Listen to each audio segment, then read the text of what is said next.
Hey there. So I've gone and dug up my Kindle books and opened the Kindle app for the web so that I can show you this particular book, The Divine Magic, The 7 Sacred Secrets of Manifestation. And this book is actually Doreen Virtue's interpretation of the Kabbalion. And let's just show you.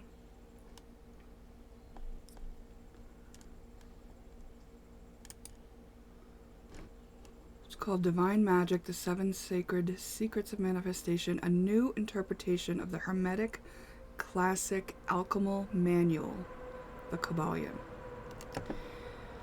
So this book is something that I read a lot of years ago now.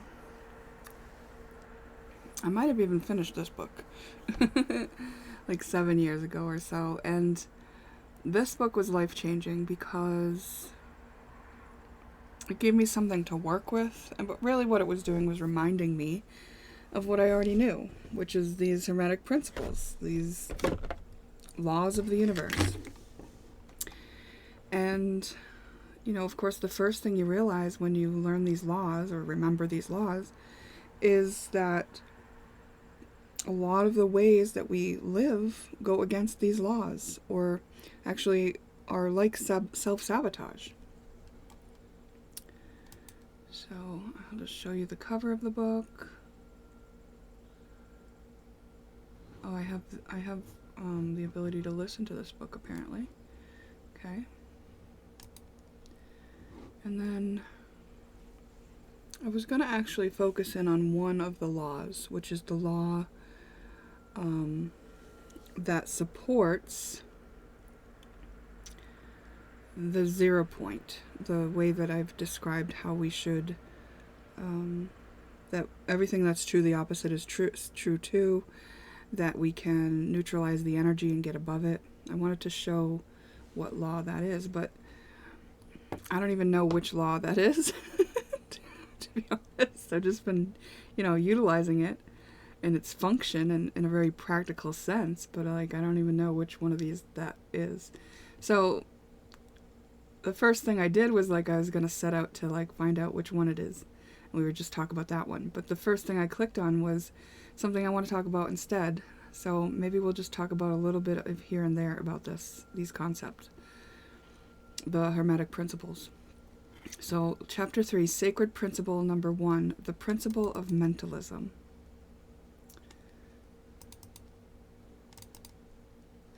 And what I wanted to point out about this particular one, it says, the universe and everything in it is continuously growing, moving, and changing. Nothing is permanent and enduring but change. The underlying power fueling this constant creation is called the All. It is all that is, and therefore infinite and eternal. The All is living mind consisting of an immortal life force and divine wisdom. The All is spirit. Now listen to this next part because it's going to explain something that I'm going to point out about the last reading I did. The All occupies every space in the universe. Spirit permeates your body, home, office, and automobile. There is no place where spirit is not. Unlike the universe, which it powers and infinitely inhabits, the All is unchangeable. This paradox is reconciled through the Hermetic teaching that the universe is contained within the mind of the All.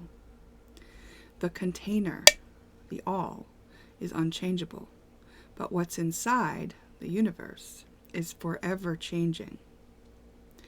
Okay, so if you chose pick 1 in my last reading, and it would pertain to you even if you chose pick 2, but I didn't talk about it much in pick 2, so you could apply this to your pick 2 situation as well. But on the last reading I did, which was just, there were 2 options, and it was called Random Messages. And the pick 1, I explained how holding the space for the outcome to come out in whether either the outcome you prefer or which is in the highest good of all. I described holding space, meaning making a container in which that can happen, right? And this kind of brought me to that because it's talking about the all being the container, and that the universe, which is contained within the all, is forever changing. So what we're doing is applying this principle, the principle of mentalism, to our lives when we hold space for an outcome that is in the highest good of all. Because we know that what's going on inside the container can change. So we're holding the space of the container. Oh, and then it goes on to say, I didn't read this far. I actually started recording right after I read that paragraph, so here it is.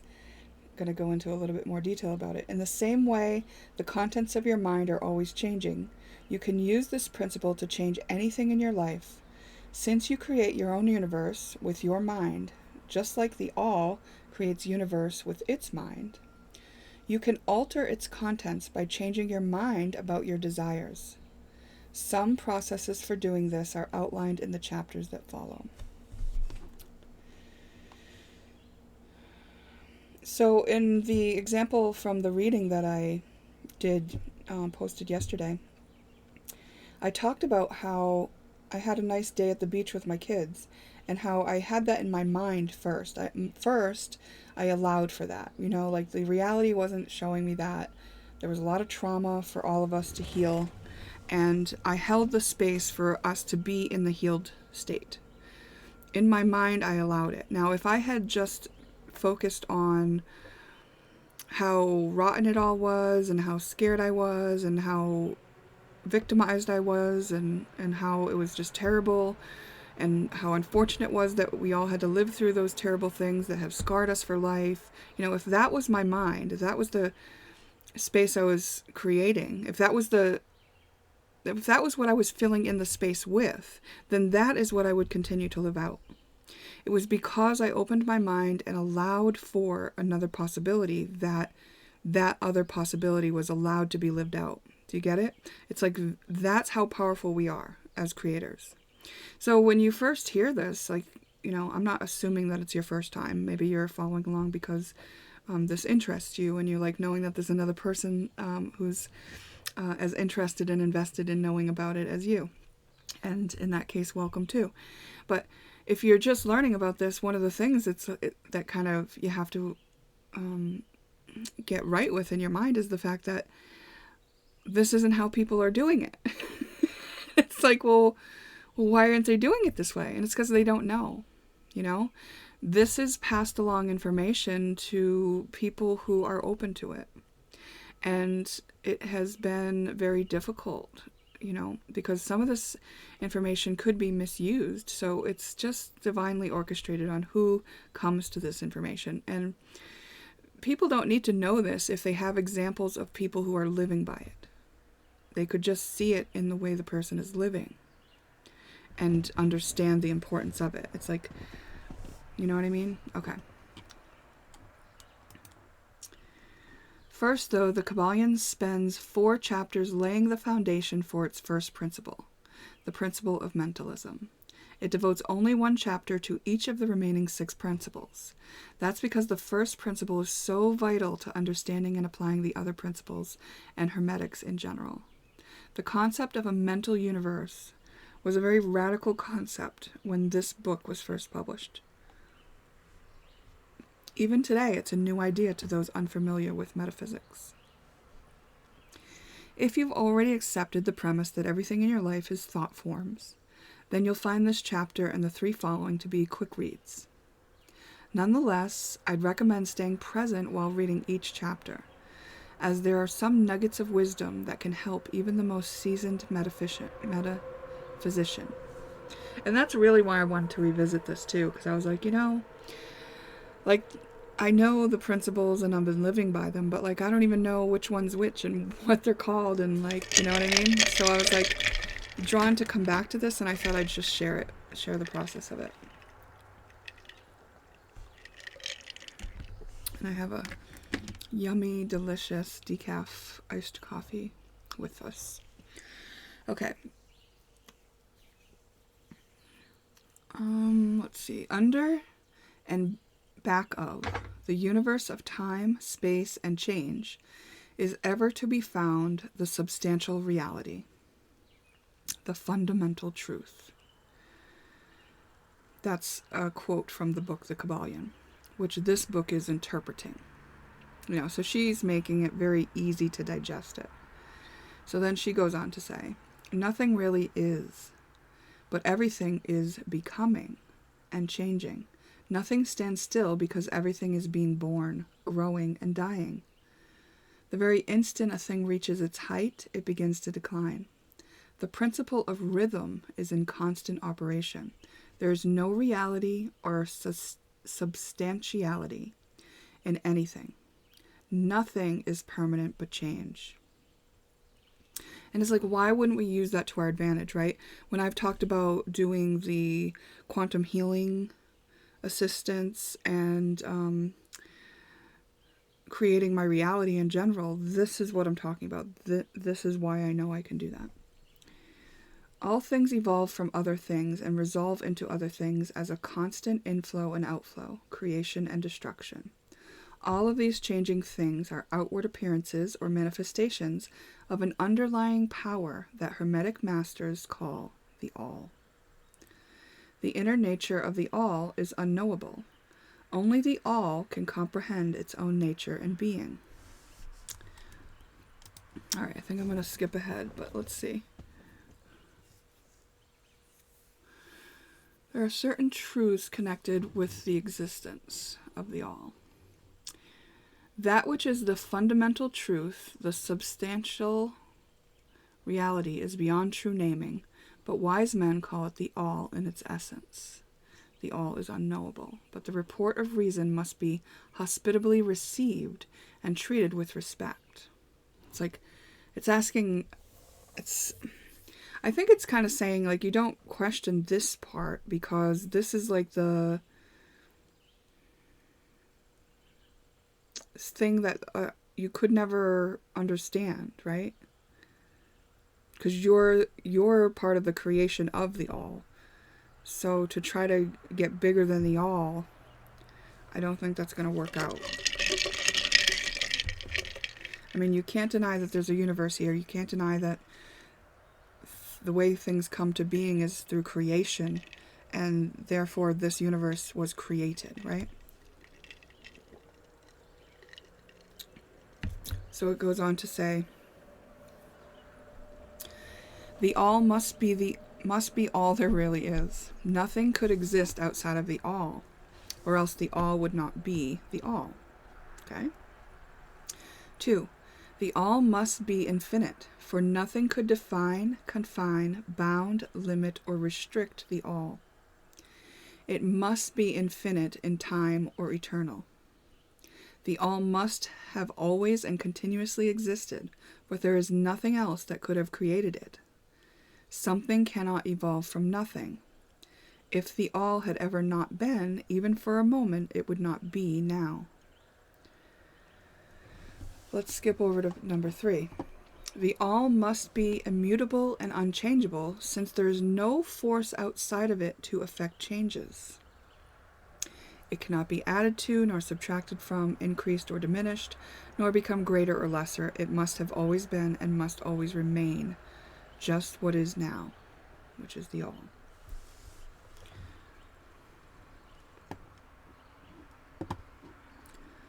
All right.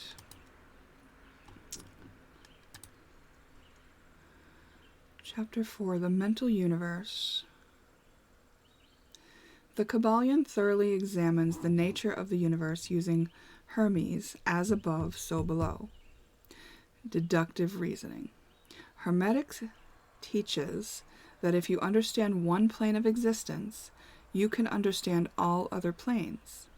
So the Hermeticists' conclusions about the universe and the all come from applying earthly knowledge to these higher planes. They conclude that above, the universe expands and creates just like the below, matter through mental images.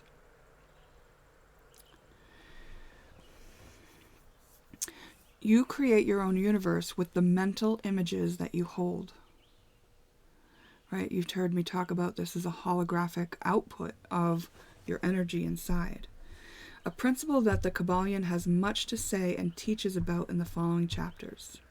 This chapter continues to set the foundation for the first Hermetic principle of mentalism. It is necessary to understand this principle before the other ones make sense. The universe is mental, held in the mind of the all.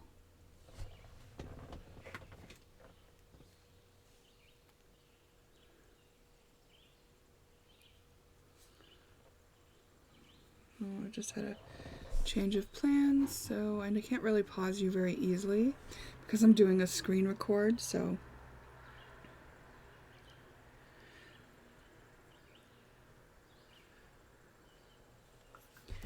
all right.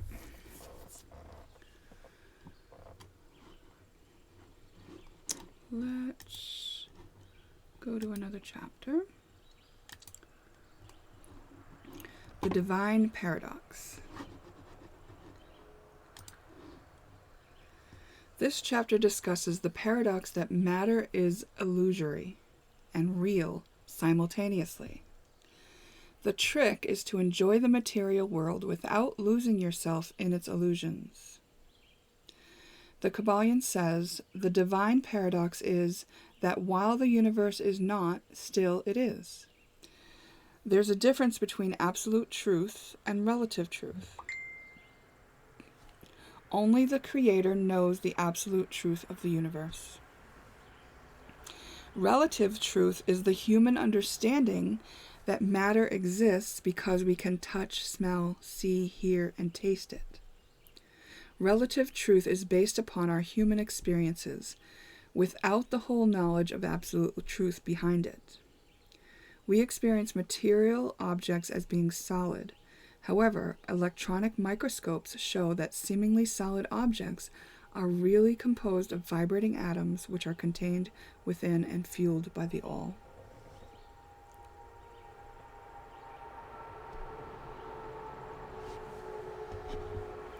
Sorry, I just have to reply again.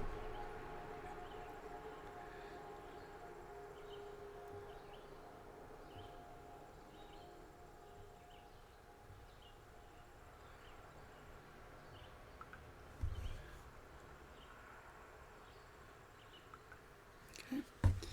Thank you for your patience. Hermetics teaches that it's a mistake to go through life as if everything is an illusion. They call this practice sleepwalking through life. Ignoring or denying matter doesn't help us live effectively. While we live in human bodies on Earth, it is important to acknowledge that matter is real to us. And yet, we can change our relationship with matter by elevating our thoughts about it. This is how we practice divine magic to heal bodies, attract prosperity, and complete important projects. We can gain control over our material existence first by acknowledging matter's existence within the illusion, and then by applying the higher forces of transmutation and mental creation, a process that the Kybalion explains throughout the text.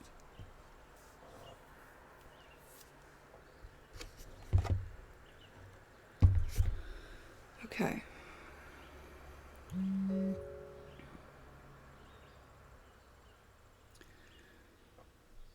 I'm just deciding whether or not I want to read this.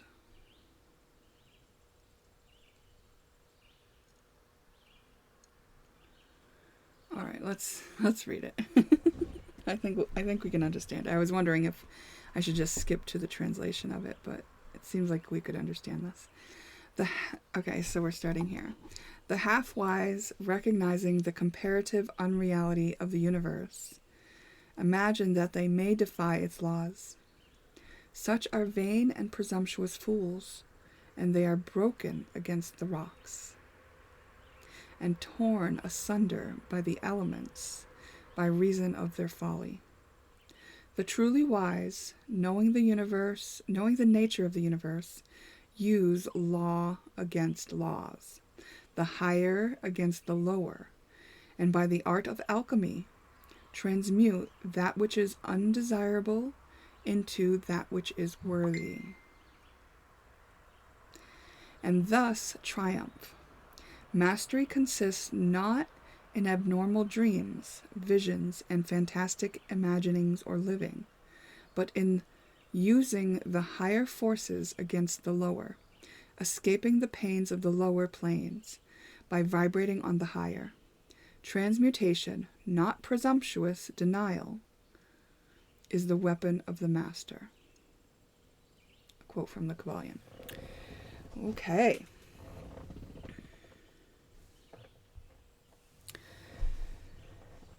She goes on to say, the above axiom describes the paradox of the universe resulting from the principle of polarity that manifests when the all begins to create.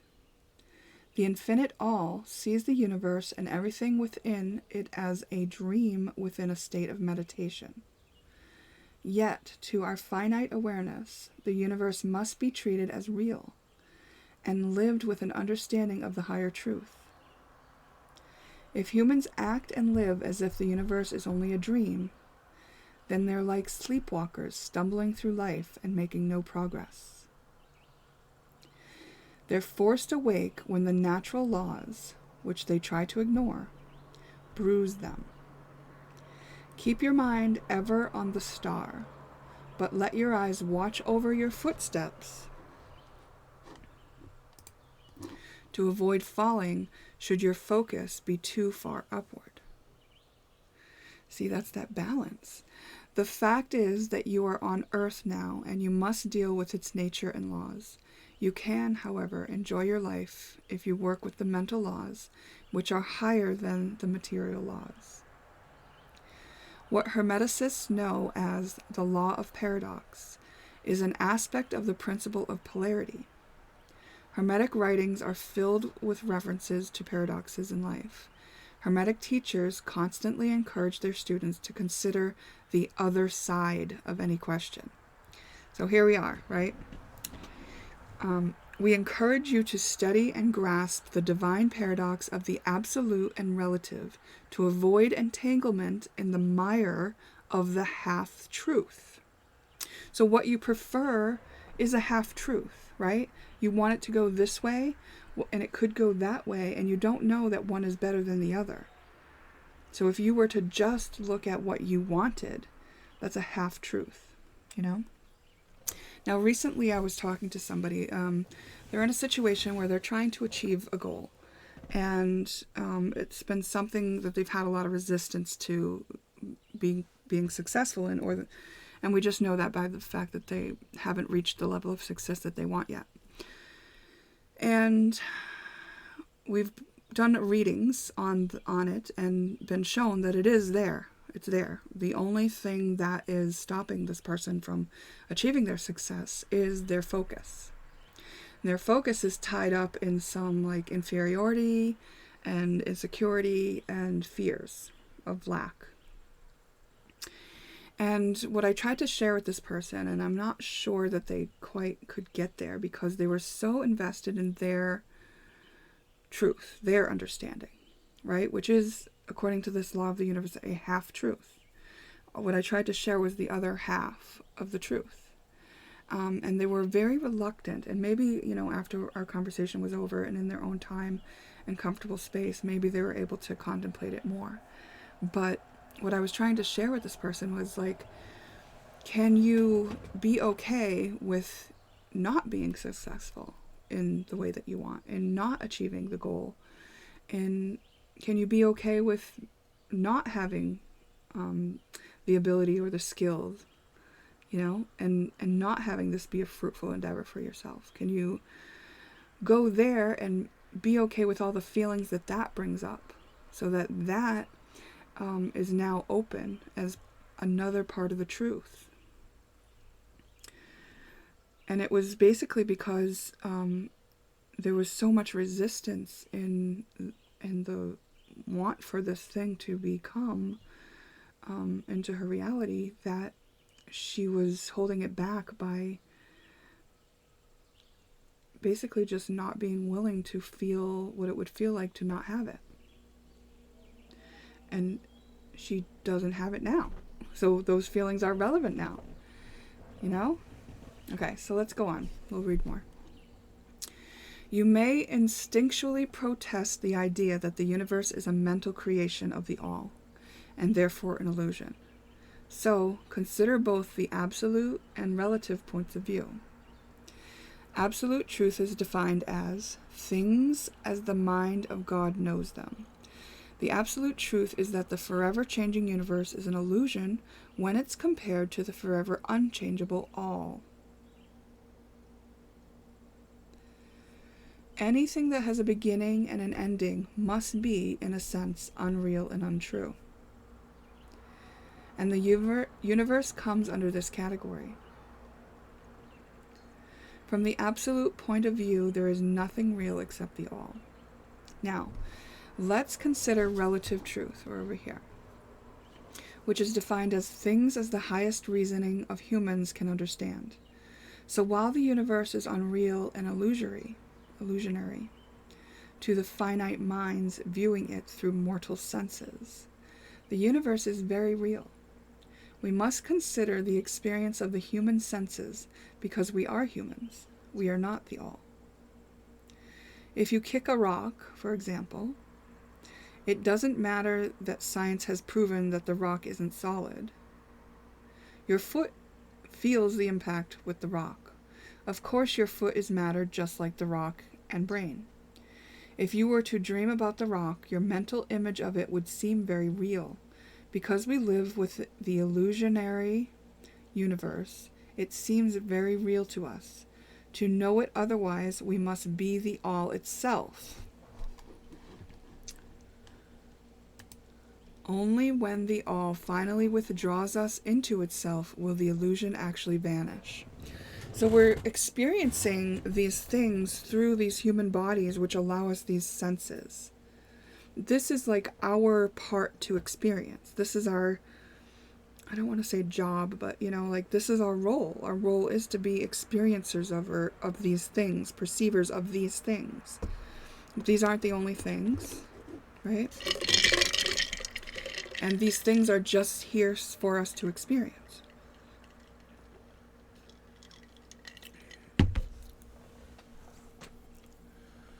So there's no point in dwelling upon the topic of illusion. Instead, let's direct our attention to the real nature of the universe. Let's aspire to understand its mental laws and use them to progress through life. The mental laws are ironclad within the universe's mental nature. Everyone except for the all is bound by them.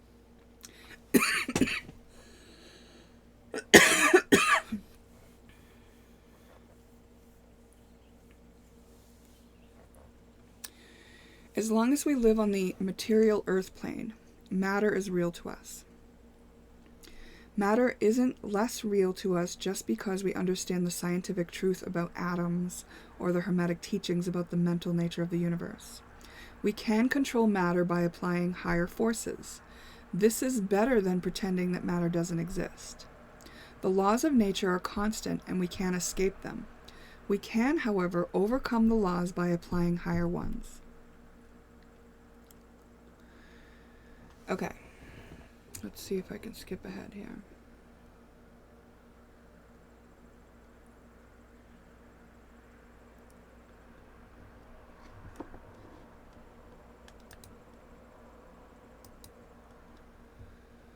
Chapter 6, The All in All. After examining the paradoxical universe, the Kabbalion next studies the Creator using the same Hermetic as above, so below, deductive reasoning. When an author creates a character, such as Shakespeare's Romeo, part of the author is in the character. In the same way, part of the Creator is in each of us. Yet, just as Romeo isn't entirely Shakespeare, neither are we entirely the creator. This is a weird one. Let's see. We retain some part of us that's not identical with our creator. This is another divine paradox. We're simultaneously made in the image and not in the image of the creator. Because everything that's true is also not true. Okay? We would call the part of us that isn't creator-like the ego, or our shadow side. Oh, okay. While all is in the all, it is equally true that the all is in all. To him who truly understands this truth hath come great knowledge.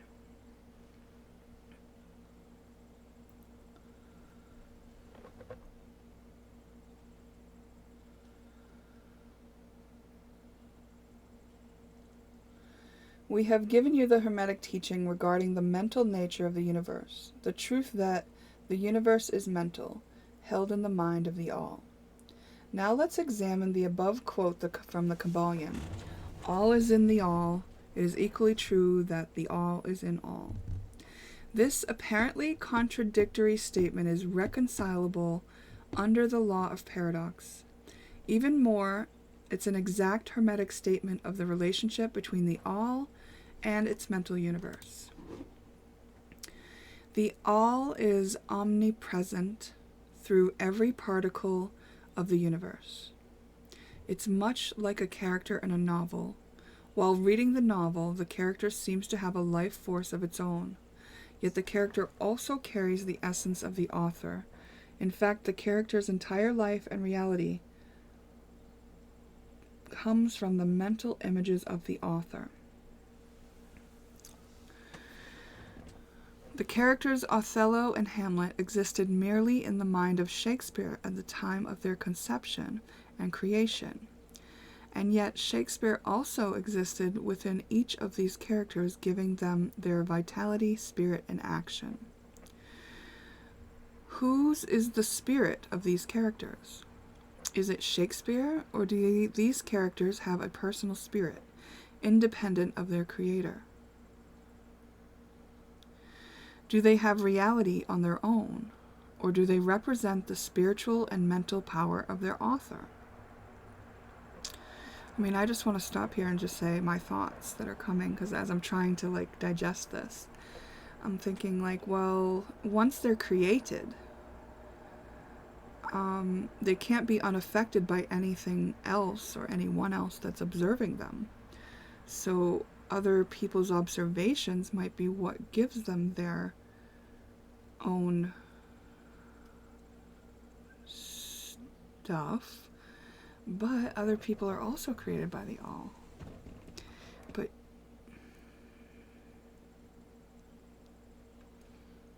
okay, let's keep going. We're down right here. The law of paradox says that both propositions are true. Yeah. Hamlet is both Hamlet and also Shakespeare, and yet Shakespeare is not identical with Hamlet. Hamlet may exclaim, "The spirit of my creator is within me, and yet I am not he." This truth gives sharp contrast to the often heard cries of, "I am God," which would be identical to Hamlet shouting, "I am Shakespeare." Ah, yes. Both are true. Okay. The all is in the earthworm, yet the earthworm, is far from being the all. And though the earthworm appears as a lowly being, it was created within the mind of the all. So the all is immanent in the earthworm and all the particles of its makeup.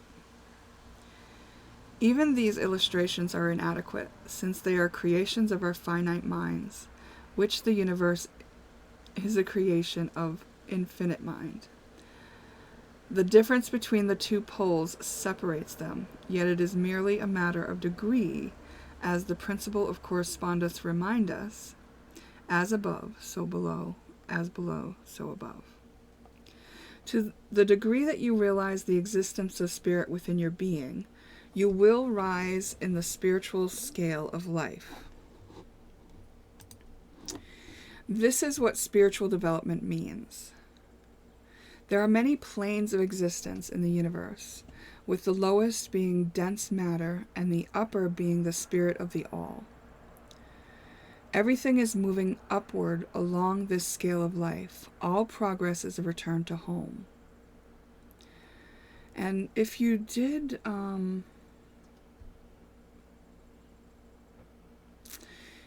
watch that last reading that I referenced already in this talk, and you chose pick 2, and you were referred to a reading by Spiritualistic on YouTube, a channeled message from Archangel Gabriel, where pick 2 on that reading references someone who was in the role of superhero. And if you listen to that reading that she did, in that reading she describes somebody who is regressing to spirit. And that's what this is talking about, really. It's like the same reason we do shadow work. All it means is that we are becoming neutral on all the things that we once held as truth, so that we can understand that to every truth that we held, there's something bigger. The opposite is also true. And when both things are true, then we can see above that, and that puts us closer to the all. Do you see? So regressing to spirit, or neutralizing the energy, or doing your shadow work is putting you closer to spirit.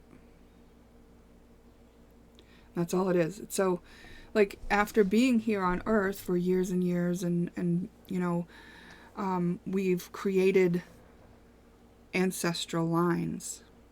And in those ancestral lines, certain patterns of thinking, feeling, being have perpetuated. And some of those patterns have gotten those people further and further away from knowing themselves as spirit. Right? You can look at that in our populace. Some people don't think of themselves as anything but the 3D matter, right? And others know themselves as a part of spirit, as a creation of spirit. And the only thing I could say right now is to repeat what I've already said. So I was trying to hesitate on doing that. But yeah, so doing our shadow work is the equivalent of knowing ourselves as spirit. And you can see why, well, first of all, why you'd want to do that, but also you wouldn't, why that it's like a path you follow. It's like the journey, the hero's journey in a way, right? Like it's like, you know, first you're separated from spirit, from knowing yourself as God or as spirit, right? And then you find that within yourself by neutralizing all of the energies that you've been like trapped in and looping in, whether it be because of your ancestral line, or whatever you picked up in this lifetime on your own, or whatever it is you're transmuting. Some people are doing it just for their own lifetime, or some people are doing it for their whole ancestral line, and so on and so forth. Okay.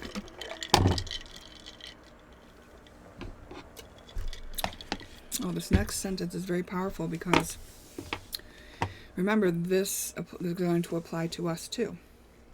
And we've seen this in some of my talks too, where especially when I talked about doing my session with the emotion code, the body code that I just did with Kelly Blakey, and I referenced that in one of my recent talks.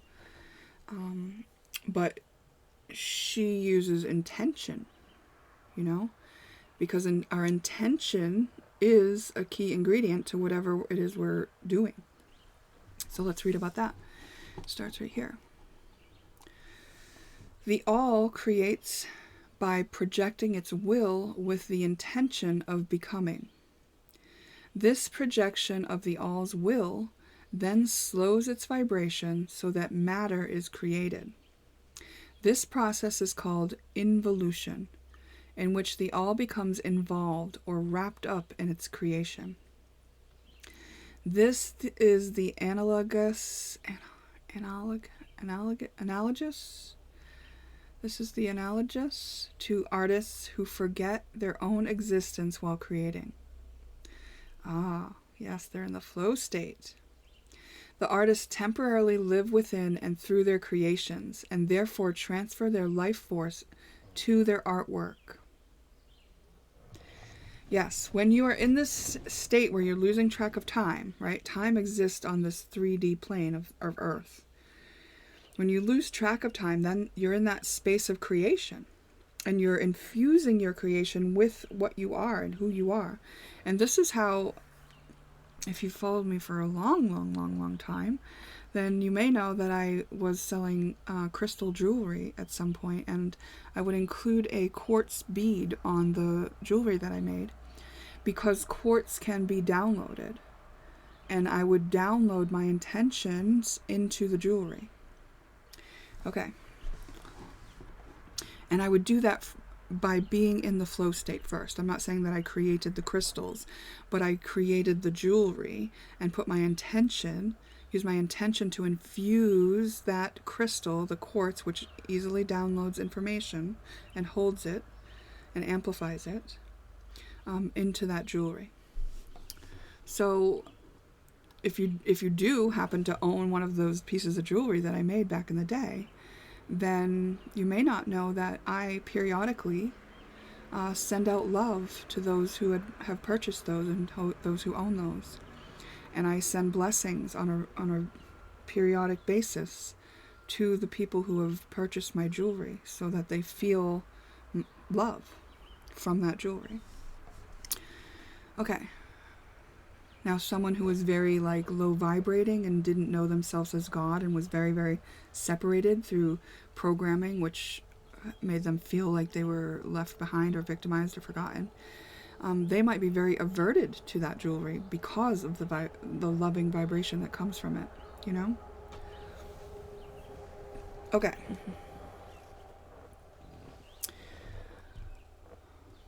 Right here. As you'll read in the chapter about the principle of polarity, everything in the universe has a pole with two extremes of low and high energy at either end, and degrees of energy in between. The involuntary stage of creation is sometimes called the outpouring of divine energy. The extreme pole of the creative process is the furthest from the all. The other extreme, called the evolutionary stage, also known as indrawing, is the idea of coming home. This involuntary stage of creation is sometimes called the outpouring of divine energy, just as the evolutionary state is called the indrawing of divine energy. The involutionary stage is the extreme pole of the creative process.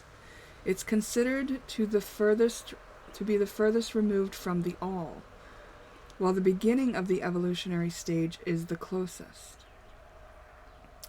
As you'll read in the chapter about the principle of rhythm, everything in the universe swings, pendulum-like, along the poles described in the principle of polarity.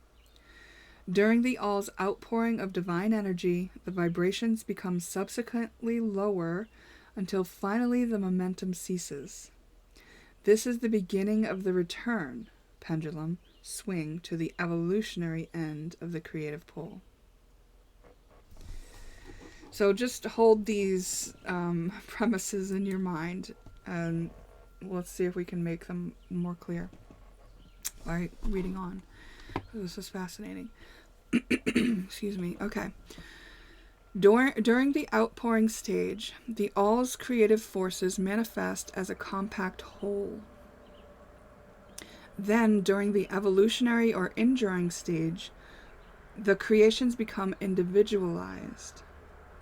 As the pendulum swings upwards towards the highest vibrations of the all upon the pole of creation, the individuals return to their source. The ancient Hermeticists used the word meditation to describe the process of the mental creation of the universe in the mind of the all. They also used the phrase divine attention to describe the all's creative process, as the word attention comes from a Latin word meaning reaching out or extending. So, divine attention means an extension of the all's mental energy. The Hermeticists used the term evolution to refer to the ascension or spiritual growth process. Okay. Evolution occurred first when the all meditated upon the beginning of the creation and established the material foundations of the universe by thinking it into existence. After all, the all gradually awakened from its meditation.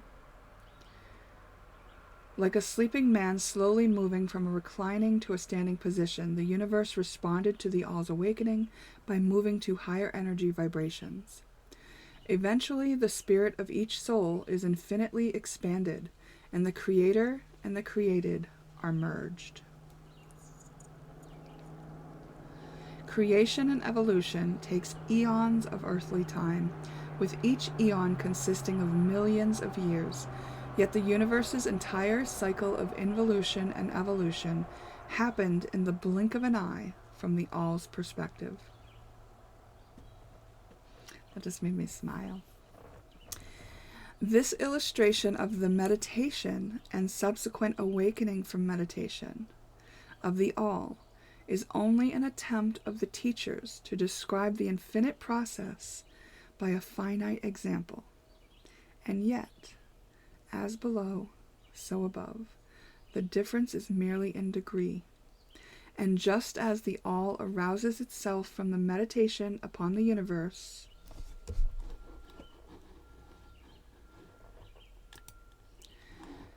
so do humans cease from manifesting upon the material plane and withdraw themselves more into their indwelling spirit. We hear all this like the answer is within, You may wonder why the all creates universes. This question has been asked and pondered for ages. Some have imagined that the all had something to gain by it, but this is absurd, for what could the all gain that it did not already possess? Others have proposed that the all wished something to love. Some believe that it created for pleasure or amusement because it was lonely or to manifest its power. Another theory is that the all was compelled to create by reason of its own internal nature and creative instinct. Yet, the idea of the all being compelled implies a force outside of itself, which is impossible. The theory also implies that the creative instinct would be the absolute instead of the all, which is also impossible. Yet, the all does create and manifest. The all's nature also seems to correspond to humanity's creative instincts, according to the principle of correspondence. The all could not act unless it willed to act, and it would not will to act unless it desired to act, and it would not desire to act unless it obtained some satisfaction from it. We still prefer to think that the all acted entirely free of any external or internal influences.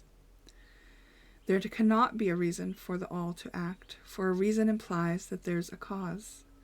The all is above the principle of cause and effect, which is a law of the universe and not of the all. The only exception is when the all wills to become a cause, which sets the principles into motion. Since the all is unknowable, we are content to say that the all simply is. From this, we conclude that the all acts because it acts. The all is complete reason in itself, and also all law and action in itself. In other words, the all is its own reason, law, and action. Even further, the all is one with reason, law, and action.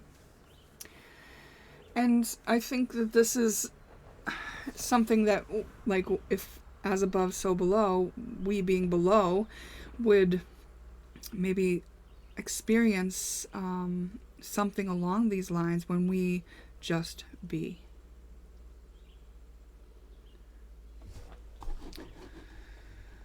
Okay.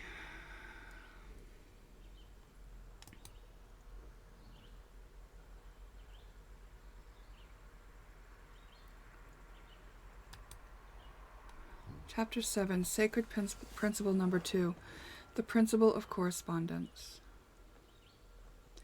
After laying the foundation with a thorough examination of the nature of the mental universe and the all, the Kybalion now picks up speed. Up to this point, the Kybalion has presented fascinating philosophical discussion without giving much practical advice or application. With this and subsequent chapters, especially the fourth principle of polarity, you'll learn some ways to apply Hermetic knowledge to improve your daily life. All right. The principle of correspondence refers to the three levels or planes of existence: physical, mental, and spiritual. Each plane vibrates at different rates, and these vibrational differences are the only distinguishing factors between planes. Otherwise, all three planes are aspects of the all. The higher spiritual planes vibrate the fastest, so when people say raise your vibration, and the lower material planes vibrate the slowest, which is why matter appears dense and solid. The material plane is divided into subcategories of matter, ethereal substance, and energy, with the latter having the fastest vibrations. Similarly, the mental plane is divided into, from lower to higher vibrations, the mineral, plant, elemental, animal, and human mind.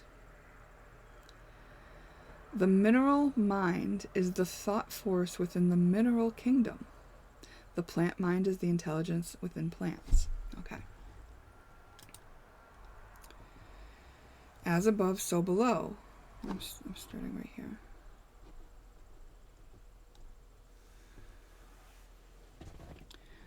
Also applies to the three planes and their subcategories. The Kybalion says, there is a correspondence, harmony, and agreement between the several planes. The principle of correspondence, as well as the remaining principles of vibration, polarity, rhythm, cause and effect, and gender, manifest and operate upon each plane.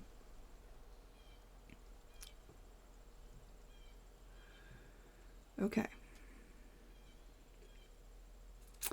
So, I'm going over here. Hermetic philosophy holds that the universe is divided into these great classes of phenomena known as the three great planes: the great physical plane, the great mental plane, the great spiritual plane. These divisions are artificial and arbitrary because the three planes are ascending degrees of the scale of life, from the lowest point of matter to the highest point of spirit. The different planes shade into each other without hard distinctions between the higher phenomena of the physical and the lower of the mental. For example, in short, the three great planes are groupings of degrees of life manifestation. The planes are neither places nor dimensions of space, yet they are more than states or conditions. The planes don't have the ordinary dimensions of length, depth, and breadth, but they do have a fourth dimension of vibration.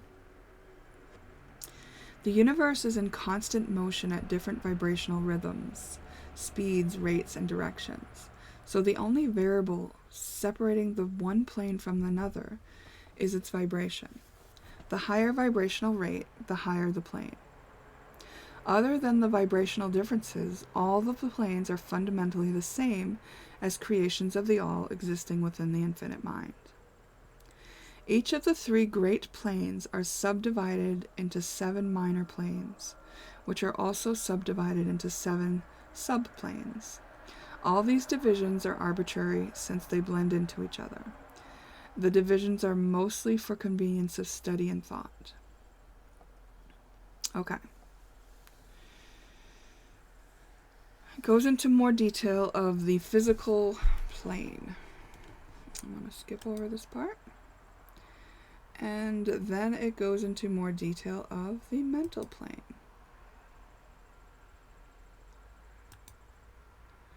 And then we go to the spiritual plane.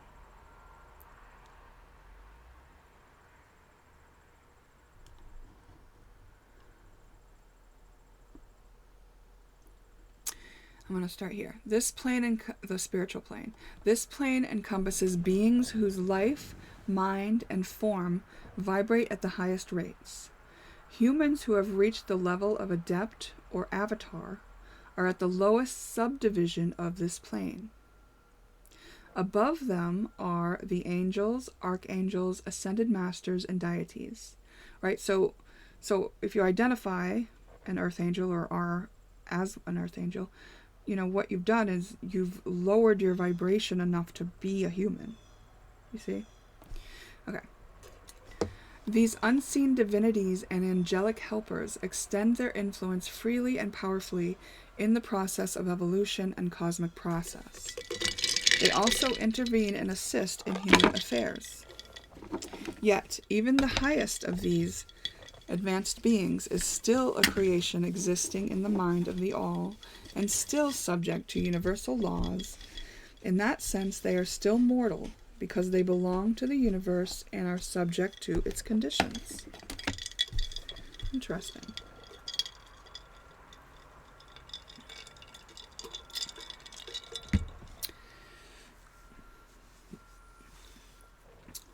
The idea of the angels being mortal is something that I don't know about, and I would have to follow my curiosities into a further study of that. Maybe I will someday. Okay. According to the principle of correspondence, which embodies the truth, as above, so below, as below, so above, all of the 7 Hermetic principles are in full operation on every plane of existence. There is correspondence, harmony, and agreement between the planes.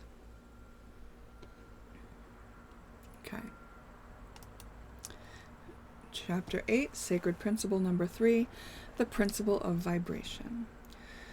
Hermes taught that everything constantly moves and never rests long before microscopes proved the validity of his postulation. Vibration is what... Thank you, microscopes, by the way. Vibration is what distinguishes and differentiates the planes of correspondence discussed in the previous chapter. The all vibrates at a constant and steady high rate. The slowest vibratory rates are found in matter. The other planes of correspondence vibrate at rates in between these two extremes. The material plane is composed of vibrating atoms. If a material object was spun around or vibrated fast enough, the human senses could no longer see or hear the object. The object would leave the material plane and move upward in frequency to the mental and spiritual planes.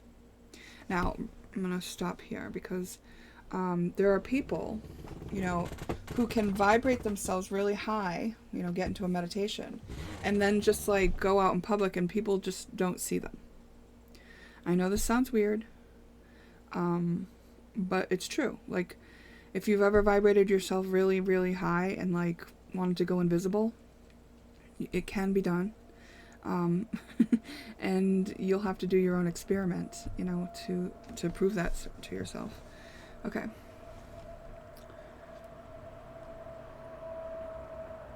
Now, I just heard the question, well, can I do it? Like I have experimented with it. I know someone who has done this. I've read about people who have done this, have had the experience of it. And I've experimented with it because I had an illegal vehicle for a long time. Years of my life, I drove vehicles that were not legally allowed to be on the road because they lacked either inspection or registration or whatever. And what I would do was I would vibrate us up into a state where we could not be seen. And, you know, I can't tell you whether or not it worked, except for I can tell you that I was never stopped. I can tell you that like, for years I did this, you know, years of my life. I was able to drive vehicles without getting in trouble that were not inspected and registered at times. So my reason for doing it was because of that, right? Like other than that, I haven't really had a reason to. So I haven't spent a lot of time on it. That was like, well, I need to drive this. It wasn't like I was putting other people at risk or whatever with the safety of the vehicles I was driving or anything. It was just like, sometimes I just didn't have the money to buy a part, or there wasn't a way to get the paperwork, or whatever. Different things over the years. But so I can only speculate that I may have experienced some of this. Okay, each thought, emotion, or mental state vibrates at different frequencies, you know, but here's a key of that. You know, I had to believe that I was doing that, you know. There was no doubts in me. There was no fears in me. When I passed by a police officer, there wasn't like, oh no, you know, it was smooth sailing for me. It was total trust and faith in my intention that I had set. I did not falter. And that's a skill, I guess, you know, because, like, I understand that could be very difficult, but it'd be more difficult if you had a lot of experience getting stopped and stuff, and since I didn't, I didn't have that fear, you know. Okay. Each thought, emotion, or mental state vibrates at different frequencies, much like musical notes. Just as you can deliberately play a specific musical note, so can you choose to deliberately hold specifically high vibrating thoughts, emotions, and mental states. Every thought, emotion, and desire vibrates and attracts experiences of matching vibrations. If you'd like to attract better experiences, you must elevate your thoughts and emotions. The principle of vibration explains that you can polarize your mind at any vibrational degree you wish, and so gain perfect control over your mental states, moods, and experiences. A portion of your thought vibration affects the minds of other people, a phenomenon called induction or telepathy. You can deliberately uplift the vibrations of those around you by elevating and radiating your positive thoughts. You can also change the vibration of material objects to attract them into your life, to fix broken items, or release anything that's unwanted. So let me talk a little bit about this. So even though I had no doubt when I drove my vehicles or whatever, eventually I got to a point where I was like, I think it was a point where I was kind of worn out. I had gone to like this festival, and like I just was around a lot of lower vibes, you know, and I was just a little bit tired and worn out, and then I got stopped this one time, and then from there I was just like a little bit more doubtful, and I had to start looking at, okay, well, I need to get my vehicle legal. I need to get it legal. What do I need to do? And what I realized at that point was like, what was stopping me from even getting these vehicles fixed in the first place and legal was I had a trauma around going to a mechanic and trusting a mechanic. And so when I was faced with really the reality of it, which was like, I gotta take my car to a mechanic, and I realized there was a trauma there, I had to release that trauma.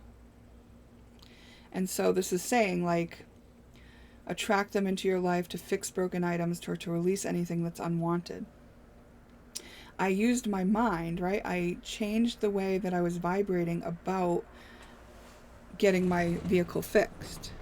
And now, which it's, I don't know, it's less than 6 months since the time I changed that trauma in me. If you go back some videos, you'll see me talking about it. But I released that fear, I released that trauma, and then I got my vehicle fixed. I went to a mechanic. I found one that I like. And he is decent, and I feel comfortable having my vehicle fixed by him. And so my vehicle is perfectly legal now.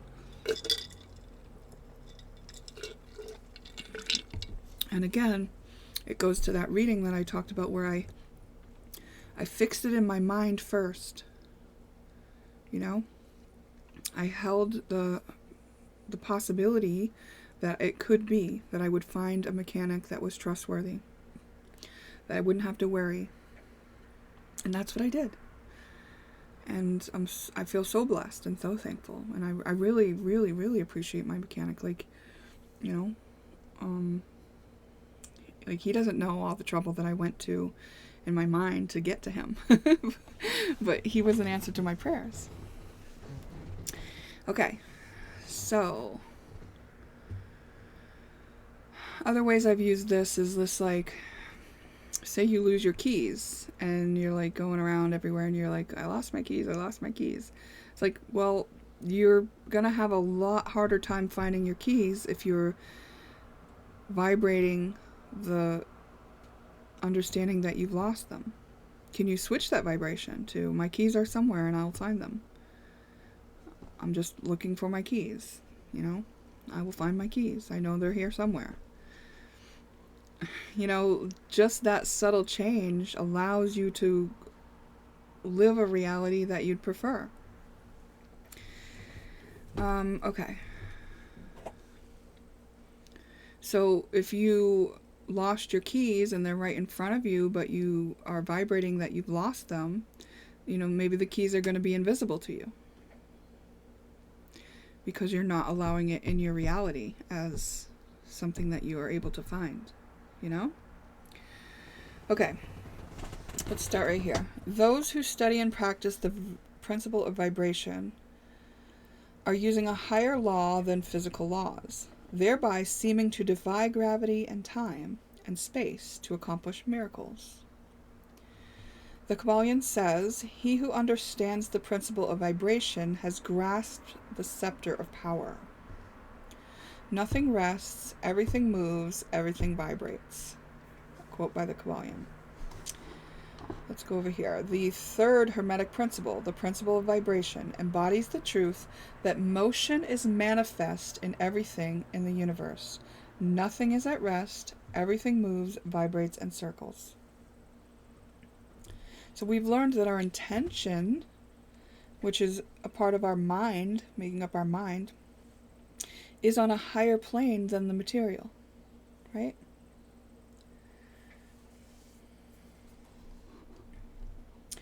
This Hermetic principle was recognized by early Greek philosophers who embodied it in their systems. But then, for centuries, the principle was forgotten. It was rediscovered in the 19th century when scientists unlocked the secrets of atoms and radioactivity. Science now realizes that matter and energy are modes of vibratory motion, and soon science will discover the same within mental phenomena. The difference between the various manifestations within the universe are due entirely to varying vibrational rates. Even the all manifests at a constant and intensely rapid vibration. Spirit is at the one end of the pole of vibration, and the other pole is extremely dense and slow vibrating forms of matter. Between these two poles are millions of different rates and modes of vibration. Daily life provides concrete examples of the effects of increased vibrations. As musical notes get higher in pitch, their vibrational rate increases. Eventually, the notes and vibration are so high that they are imperceptible. Colors are another example. Red is the lowest vibrational color the human eye can see, and violet is at the top of the spectrum. There are even higher notes, colors, and energies that are beyond human perception. When an object vibrates fast enough, its molecules disintegrate and resolve themselves into the original atoms. Then the atoms, following the principle of vibration, are separated into the countless electrons and protons of which they are composed. Okay. Chapter 9, Sacred Principle number 4, the Principle of Polarity.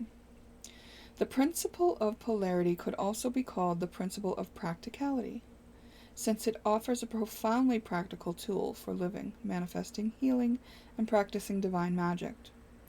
The first three principles have discussed how the material, mental, and spiritual planes are from the same energy, which the Hermeticists call the All. The differences in planes are purely because they vibrate at different rates. The fourth principle states that everything has two polarities or extremes. These seeming opposites are part of the same pole, and they are just situated at different ends. For example, hot and cold are extremes of the pole called temperature.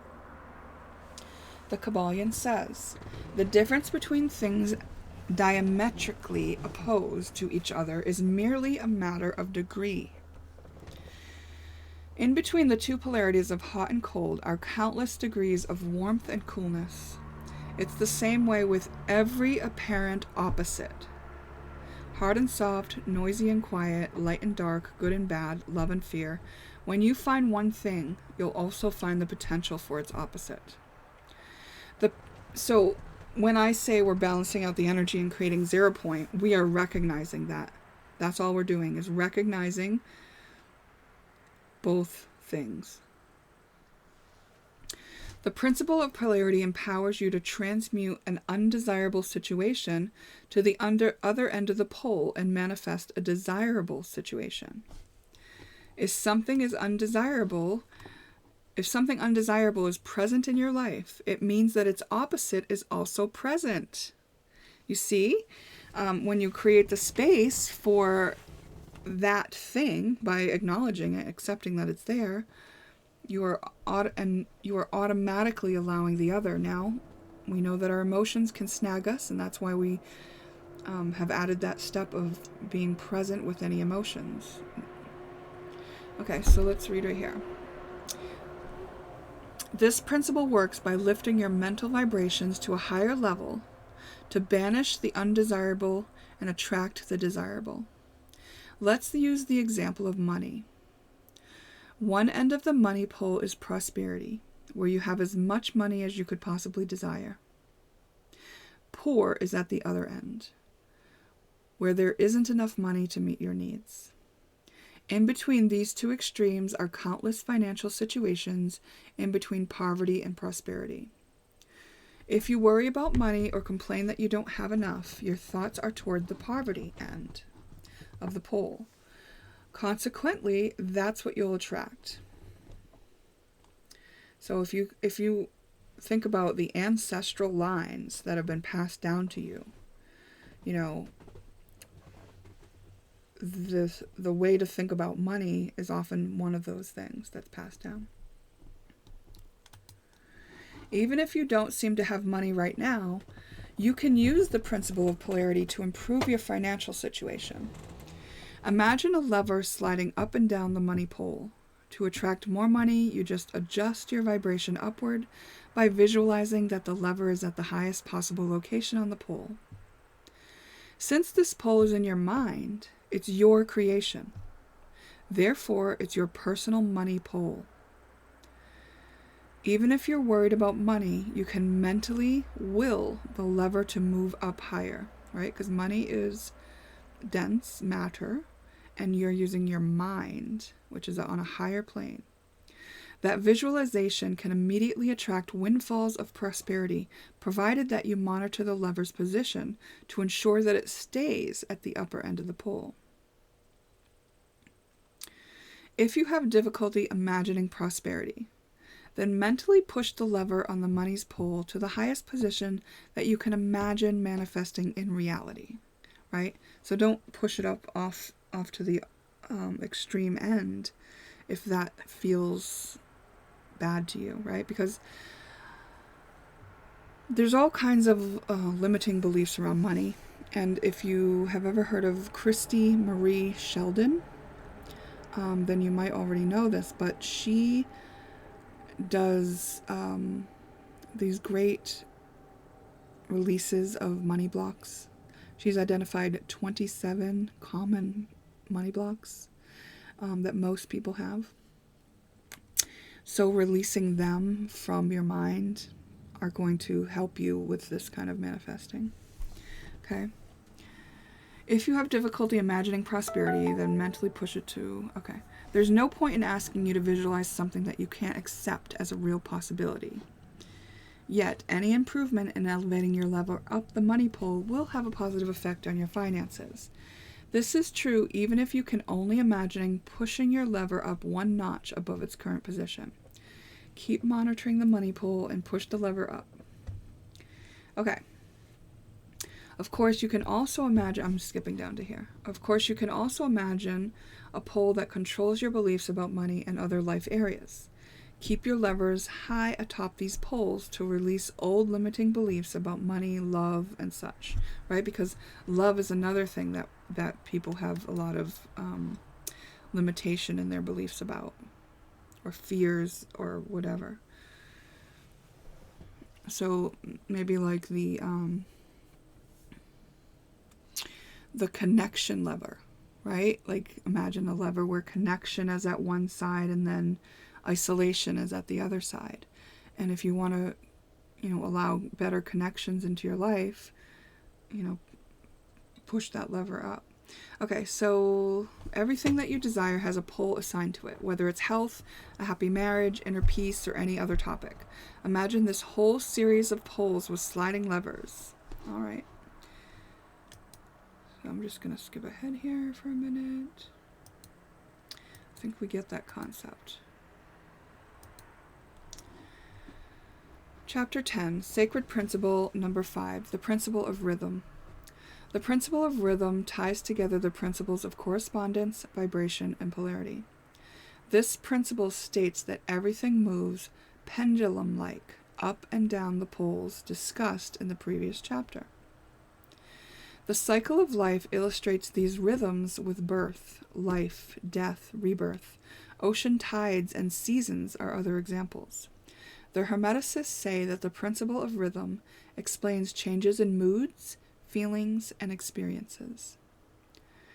The two ends of our personal mental plane poles are higher and lower consciousness, or the higher self and the ego. So the ego is the lower consciousness. And here's why. The ego is developed out of fear-based beliefs and experiences. Fear is a very low vibrating, dense thing. And so that's why ego keeps us in lower consciousness and keeps us from seeing things like our connection to the all. Okay, until we become aware of the principles of polarity and rhythm, the pendulum swings back and forth between the higher and lower selves. It can feel as if we have no control over our thoughts and their resulting circumstances. The Hermeticists have learned how to neutralize this tendency by making the conscious decision to be unaffected by the pendulum swings of life. The Kabbalion puts it this way. The Hermetic master or advanced student polarizes himself at the desired pole, and by the process akin to refusing to participate in the backward swing, or if you prefer, a denial of its influence over him, he stands firm in his polarized position and allows the mental pendulum to swing back along the unconscious plane. Visualize the control panel discussed in Chapter 9 and mentally slide all the levers to their highest position. This visualization can help you avoid the belief that bad follows good, or experiencing depression following elation. If you ever become angry, discouraged, or feel bad in any way, remember to check your control panel. So if you think about it, like we have a lot of people who are separated from knowing themselves as God or as part of the all, as spirit. And a lot of those people end up on medication and with diagnosis of things like bipolar. And bipolar is not something that, it's just something that happens because of the laws of the universe. It's because they're on that pendulum. This is what life is, and it's like you have the opportunity to become more aware of this, what we're talking about here, which would help you figure out how to alleviate those imbalances, dysregulation. Okay. The principles of rhythm, right here, the principle of rhythm says that in life you'll experience changes and fluctuations, but you can be like the wise sailor who stays clear of the swinging boom mast on the ship.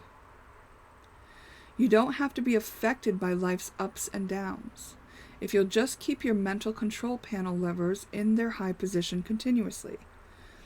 Visualize a lock that holds your levers at their highest position to ensure consistent elevation. Now, I'm going to talk about my experience with this a little bit in a minute, but the Kabbalion says an understanding of the workings of this principle will give one key to the mastery of these rhythmic swings of feeling. In other words, the power of your decision can help you ride a continual tide of upward swings. So instead of polarizing myself, the way that I have handled this is a little bit different. So I'm not sure how this polarizing thing would work.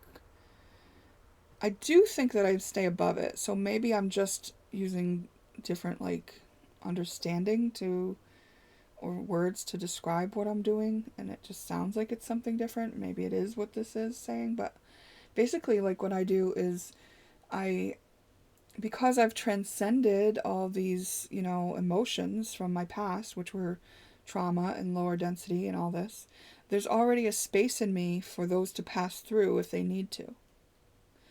And it's like they could pass through and I'll never even notice them, and I don't have to act on them, and sometimes I would observe them. And this,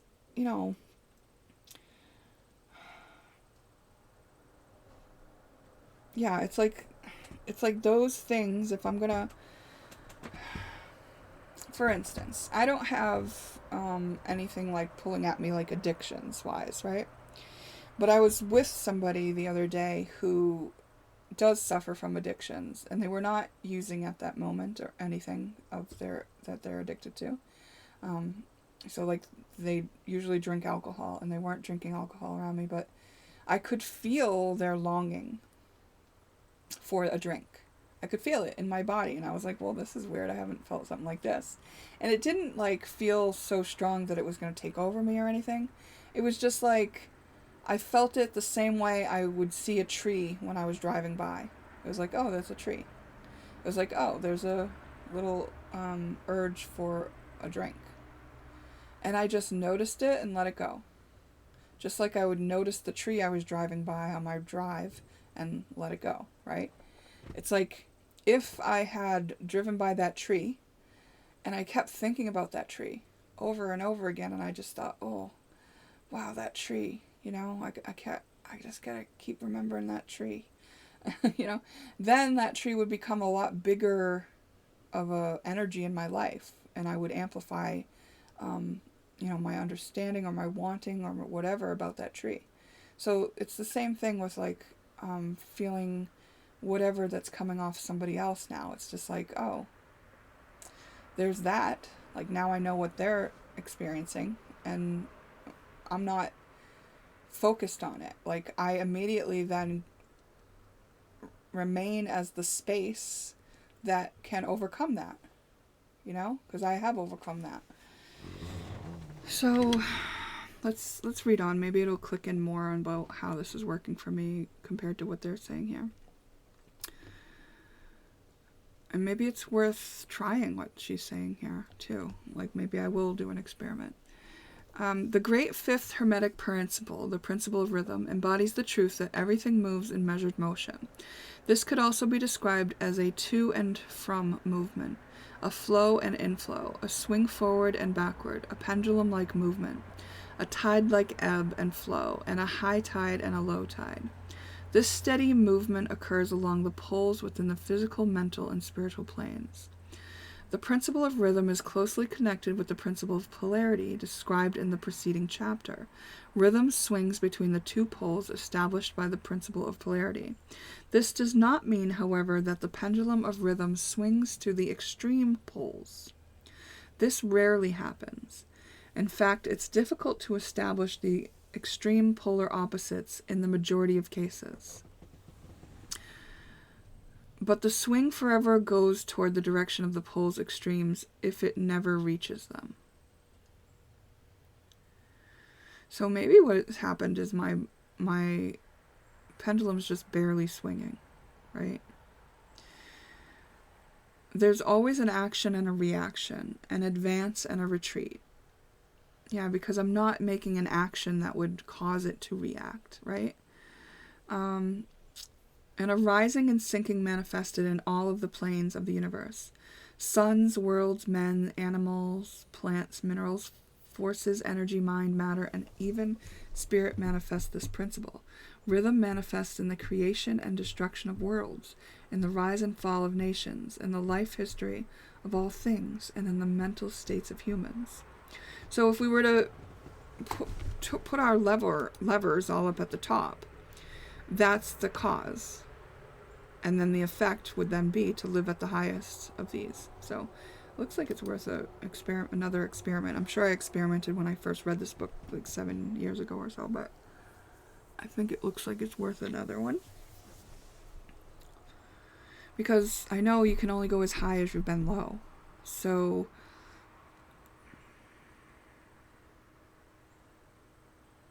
if my pendulum is barely swinging, that might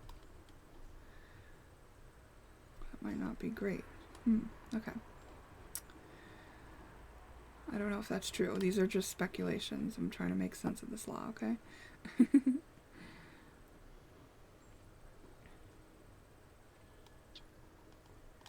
What is this? Universes begin and end with the exhaling and inhaling of the all. Universes are created, reach their extreme point of materiality, and then begin their upward swing towards spirit.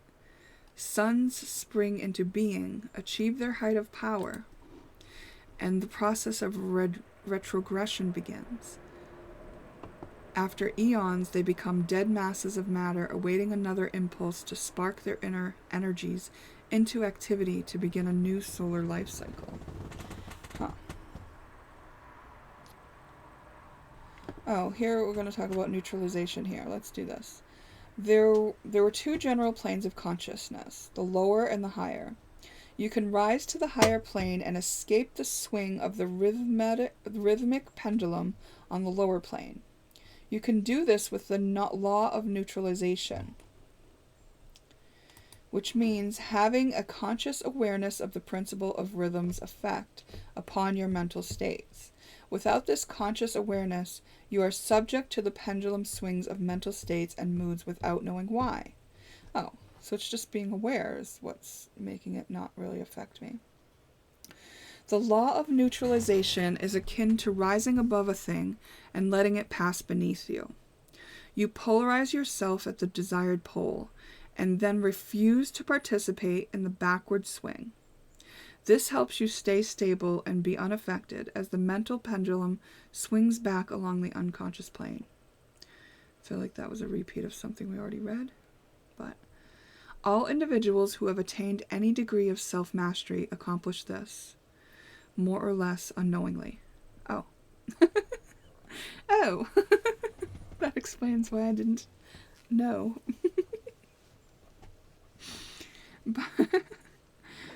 By refusing to allow their moods and negative mental states to affect them, they apply the law of neutralization.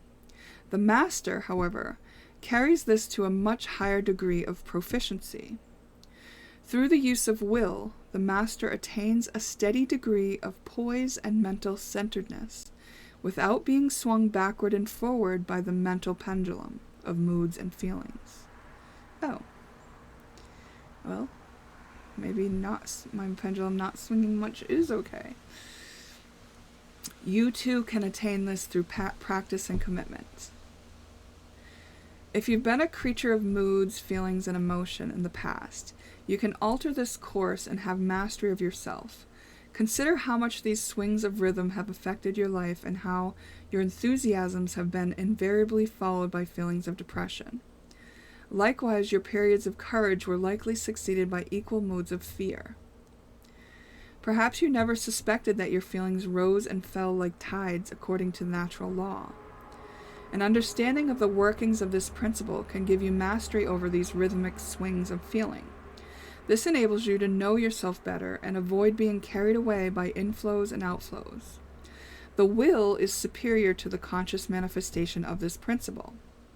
Although the principle itself can never be destroyed, you may escape its effects. But the principle operates nevertheless. The pendulum ever swings, although you may avoid being carried along with it. Okay. So I think that, obviously that is what I have done without knowing that's what I've done.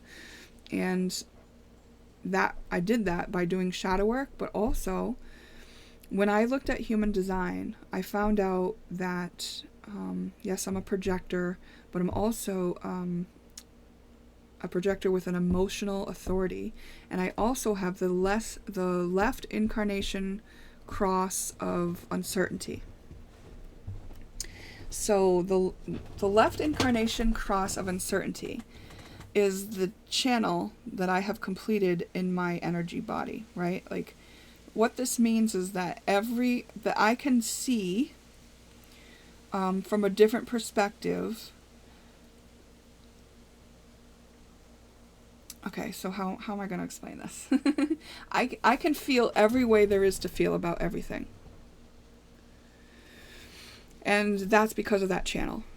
Like, I'm highly changeable. I can tune into whatever feeling I want to about anything.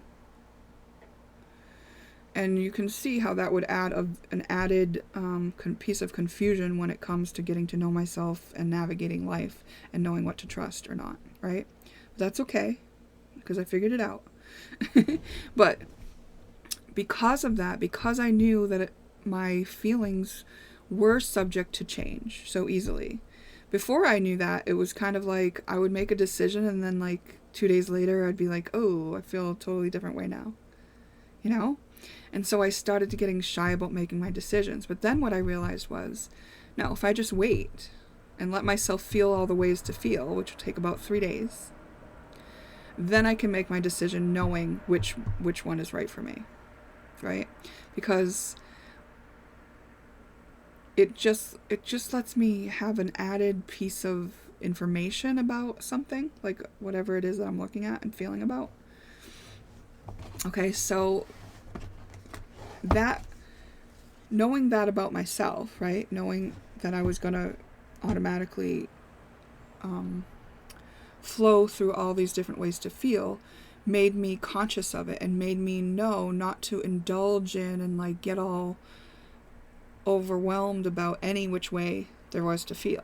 Just observe it more, just be aware of. And what this is saying is those two things, observing and being aware of, actually escapes you from being subjected to that. So I did it, but I did it because I was just figuring myself out, and not even because I was applying this law of neutralization knowingly. So, very interesting. Okay, let's look at the law of compensation. The principle of rhythm also incorporates the law of compensation. One of the definitions of the word compensate. Ooh, compensate's been coming out of my oracle bucket for me a bit here and there. One of the definitions of the word compensate is to counterbalance, which is how Hermeticists use the term. When the Kabbalion says the measure of the swing to the right is the measure of the swing to the left, rhythm compensates. It is referring to the law of compensation. Okay, the law of compensation holds that the swing in one direction determines the swing in the opposite direction. One swing balances and the other counterbalances. When we see many examples of this law on the physical plane, For instance, the pendulum of the clock swings a certain distance to the right, and then an equal distance to the left. The seasons balance each other in the same way. Ocean tides do the same. When the pendulum swings a short distance in one direction, its backward swing is equally short. Long swings to and fro are also equivalent to one another. The law of compensation applies to both the material and mental planes. So a person who experiences great suffering has more capability of feeling great joy because of the extreme swings. In contrast, a person with blunted emotions won't feel extreme pain or joy.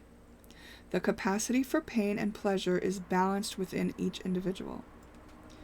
I mean, I think that was very comforting the first time I ever understood it, was because I had suffered so much, and I thought, oh wow, at least I know that I'm now capable of feeling that much joy. And this last paragraph, Hermeticists teach that before we can enjoy great pleasure, we must have swung as far proportionately toward the other pole of feeling. This does not mean that bad follows good, however. In fact, the opposite is true, as the negative precedes the positive.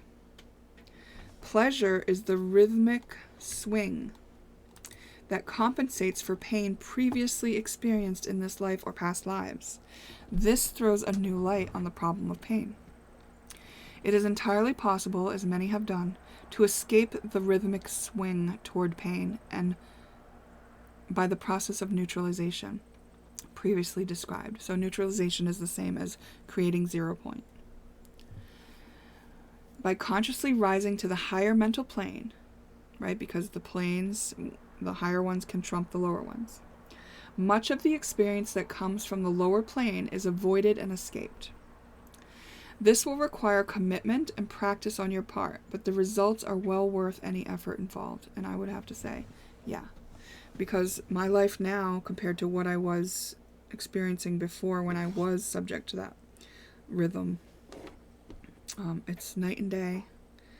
It's it's funny that I would use that when we're talking about these levers, but it really is. I'm having a much more pleasant experience of life with no more suffering. Suffering is pain that you think you can't get rid of. So even if I were to experience something painful, I would know that I can come out of it, so I would never be in suffering, you know? Okay. Chapter 11, Sacred Principle number 6, the Principle of Cause and Effect. Yes. It states that nothing happens by chance. Everything in the universe has an identifiable cause. When something appears to occur by chance, it means the cause is unrecognized. Causes aren't creators of events or circumstances. They're catalysts in a long chain of them, usually driven by underlying beliefs about life, the way that it is. For instance, if you believe that you won't be hired for your dream job, you'll never apply for it. Yet, this belief is only one factor in a chain of causes. For instance, where did the belief come from? If you say, well, my parents modeled it for me, then there's still the question of where your parents acquired this belief, so there's no point in tracing through chains of events in search of primary cause. The important and more helpful point is to develop an awareness of this principle in your own life. Interesting. Without an awareness of cause and effect, you may be unduly influenced by external factors, such as the desires of those exerting willful force in your direction. Hermetics says that you can't change or stop the principles and laws. You can, however, use higher will to prevail against lower will. A conscious awareness of cause and effect combined with intention and practice helps you rise above external influences. The Kabbalion says that this conscious awareness helps us to become movers in the game of life instead of pawns. Causes instead of effects. Notice any strong thoughts or feelings that you have throughout the day. These can be thoughts and feelings that seem to just pop in of their own accord, or ones that are consciously manifested. Be aware of recurring thoughts and feelings, especially those involving strong feelings. As you notice these intense thoughts and feelings, immediately visualize your mental control panel. Observe whether the pull levers have slid down, or whether they remain upward in response to your strong feelings and thoughts. Use your will to lift any levers that have slid down. The action of keeping your levers high is a cause that yields desirable effects, the key to divine magic. All right. Which embodies the truth that the law pervades the universe. Nothing happens by chance. In fact, chance indicates that an unrecognized cause exists.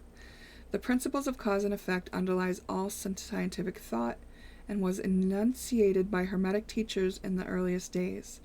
Philosophers throughout the ages have all agreed about this principle, arguing only about the details of its operation. The underlying principle of cause and effect has been accepted by practically all the influential thinkers of the world. A little consideration will show that there's no such thing as chance. All right, I don't think we need to spend time being convinced of this.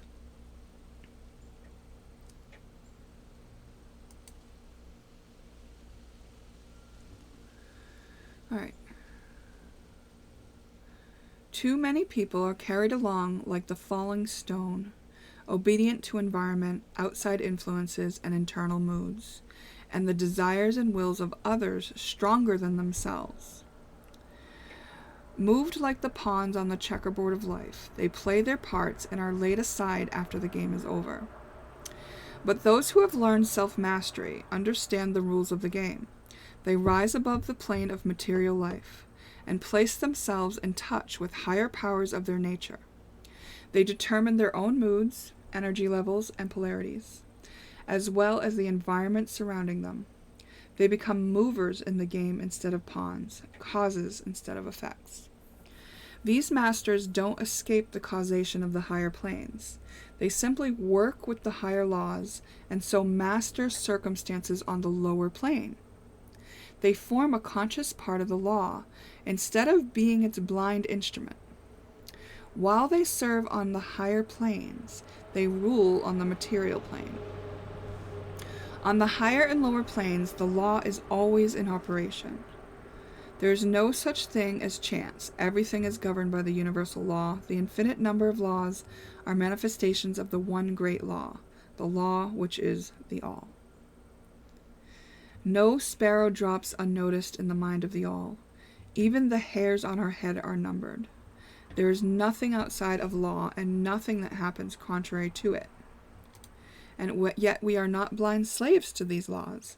The Hermetic teachings are that humans may use laws to overcome laws. The higher will always prevails against the lower. We've got sacred principle number 7, the principle of gender. When the Hermeticists use the term gender, they're referring to masculine and feminine energies that combine to create manifestations. Gender has nothing to do with physical, sexual attributes. Every person, thing, and situation has both masculine and feminine energies. A woman has inner male and female energy, likewise with a man. It's the same male-female balance throughout life, from the tiniest atoms up to the largest mountains. Atoms have masculine and feminine energies that bond to create matter. In fact, feminine and masculine energies are always combining and catalyzing each other with resulting creations. Masculine energy sends itself outward into the world. Feminine energy is receptive and attracting. Outwardly projecting masculine energies are called positive, and receptive feminine energies are called negative. The terms positive and negative aren't used in the usual sense of good and bad. They refer only to the direction in which energy flows, like the plus and minus signs on a battery. The principle of gender works on all three planes of correspondence: physical, mental, and spiritual. On the mental plane, masculine energy is expressed as the conscious mind, and feminine energy is the unconscious mind. Mental gender. Hermeticists distinguish between the me and the I within each person. Your me is a combination of your moods, mental states, habits, and body. It's your feminine energy. Your I is the being within you who can will the me to act according to its wishes, desires, and intentions. It's your masculine energy. Many identify only with their me state. They feel victimized and constricted by the me's vacillating moods. The me isn't undesirable, though. The me isn't undesirable, though. In fact, it has creative energy force within it. However, the me needs to be balanced with the I, the male and the female together, to use the creative force in consistent ways. The feminine mental principle, me energy, is receptive and generates new ideas that your masculine mental principle, I energy, puts into action. If you can detach from identifying with your me and instead identify with your I, you can then send energy and direction to the me. Your me and I will then team up to manifest the me's wonderful ideas into reality. The I is the force that makes sure all the levers on the console are kept consistently high. Even when they slip down, the I can observe and correct this. Telepathy and other psychic phenomena can also be explained and improved through the principle of gender. Telepathy occurs when a thought is sent, which is a masculine action, by one person, and then received, a feminine action, by another person. Telepathy can further be developed through practicing receptiveness, such as asking others to help you and saying yes to gifts and offers of assistance. Often people who are physically blocked and unable to see or feel angels or other psychic energies are those who are such generous givers that they rarely allow themselves to receive. This makes them unbalanced in their male energy, and so it's difficult for them to relax and become aware of the inflow of spirit. People who have competitive or high-stress jobs often get overly situated in their male energy. Another psychic block occurs when a person tries too hard to make a psychic vision happen. Striving is a male energy. Receptiveness is the feminine energy required to receive psychic impressions. So, too much male energy can block you from receiving spiritual messages. An imbalance of too much feminine energy is equally unhealthy, often resulting in a passive personality who merely observes life rather than acting upon or expressing original thoughts and ideas. Balanced energy is the healthiest, both for psychic development and for practicing divine magic.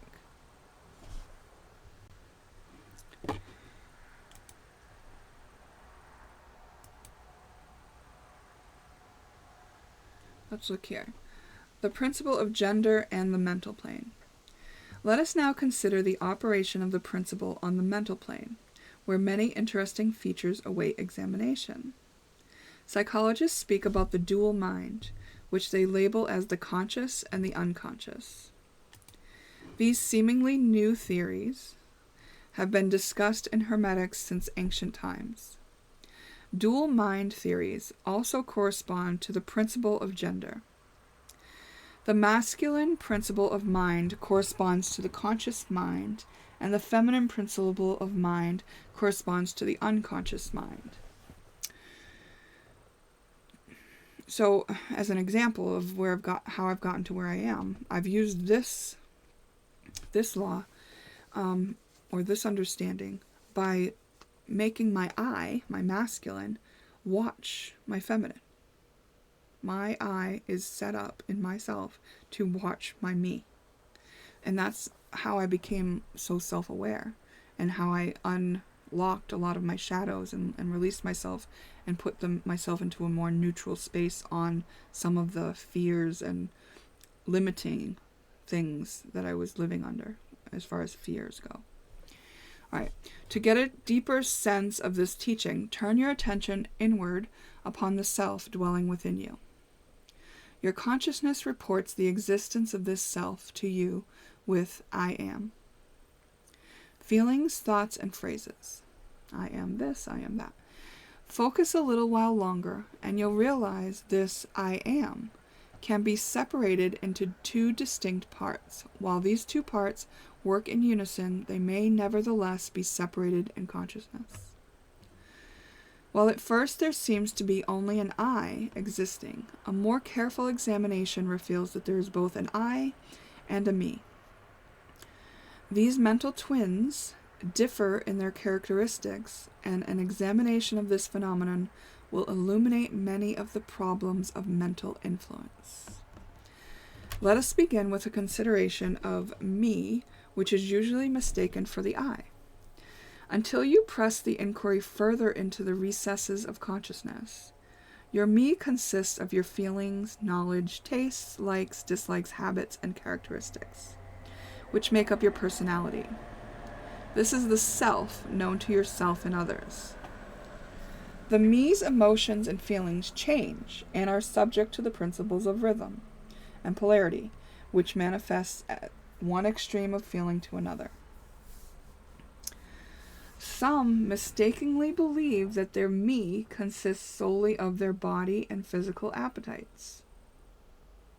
Yet, those who rise in consciousness are able to disentangle their me from the idea of the body. They are able to correctly identify the body as belonging to the mental part of themselves. There is still an even higher level through which to view the me. Instead of identifying with your feelings and personality, you can see them as aspects within yourself, but which are not truly you. Since your mind created these feelings and other states, you can change them with your will. After learning to elevate your moods and outlook at will, you stop identifying with your mental states, emotions, feelings, habits, qualities, characteristics, and other personal mental belongings. You set them aside in the not me collection of curiosities and encumbrances. Clearly, this requires much mental concentration and power of mental analysis. Still, the task is possible for the advanced student, and even those not so far advanced are able to see in the imagination how the process may be performed. After this detachment process has been performed, you'll find yourself in conscious possession of a self, which has I and me, dual aspects. The me is a mental womb that produces thoughts, ideas, emotions, feelings, and other mental states. The me reports to the consciousness with creative ideas and inspirations of all sorts and kinds. Its powers of creative energy are enormous. Yet the me must receive energy from its I companion, or another person's I, to manifest its mental creations.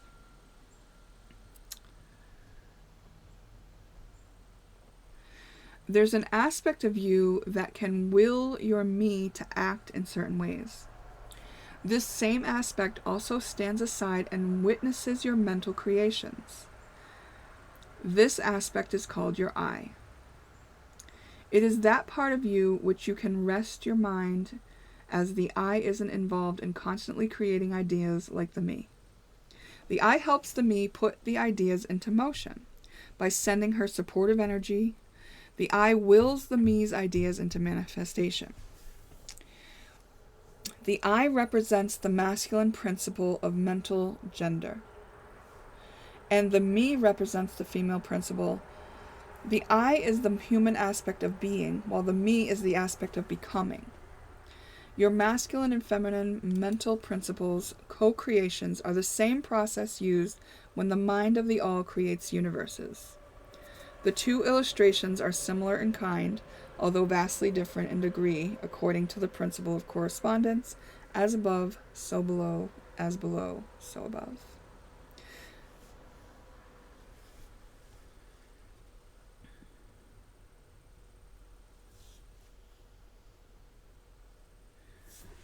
Okay.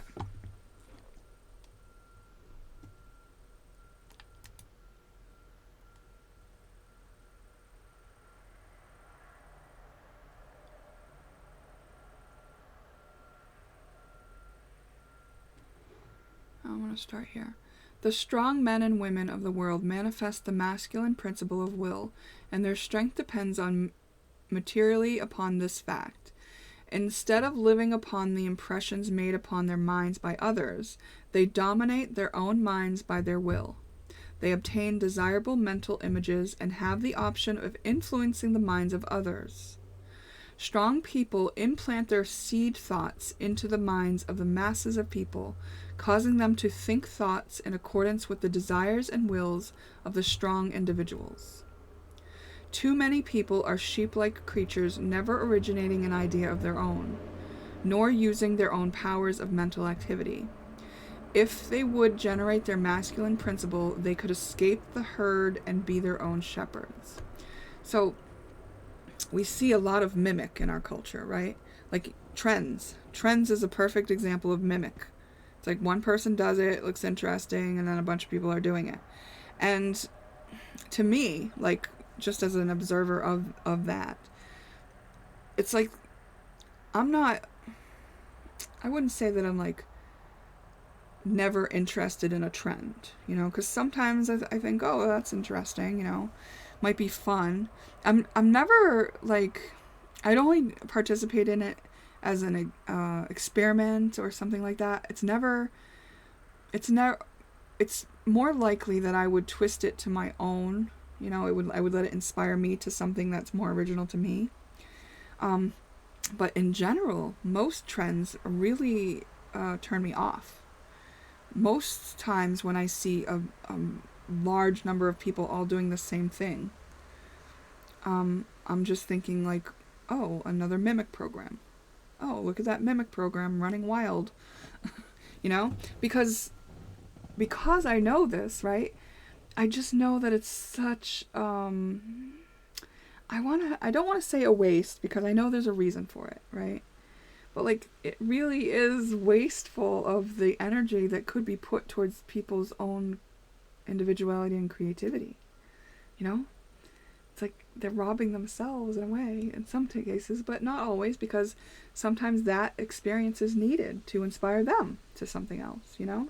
So I'm not going to knock it, and I'm not judging them. I'm just saying in general, when I see these kind of trendy things taking off and stuff, and that's all it is, it's not bettering society or anything. Like, it's not growing or learning us, you know?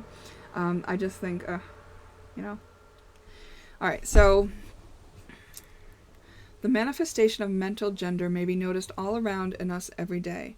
Magnetic personalities are those who use the masculine principle to impress their ideas upon others. The actor who makes people weep or cry as he wills is employing this principle, and so is the successful orator, statesman, preacher, writer, or others in the public spotlight. The peculiar influence exerted by some people over others is due to the manifestation of mental gender along the vibrational lines we have described. Okay, so here's another point about this. This is what's being utilized by marketers who are making commercials to influence people. And if you, like me, are not susceptible to being influenced by marketing, then you understand, like, then you can probably already see it. You kind of get annoyed by it or whatever, right? But like, they are using this law of the universe to influence, you know, people. And if you don't take up the space within yourself of influencing your own self, then you might be more susceptible to it. You see? Okay. This principle is the secret of personal magnetism and influence, as well as the phenomena called hypnotism.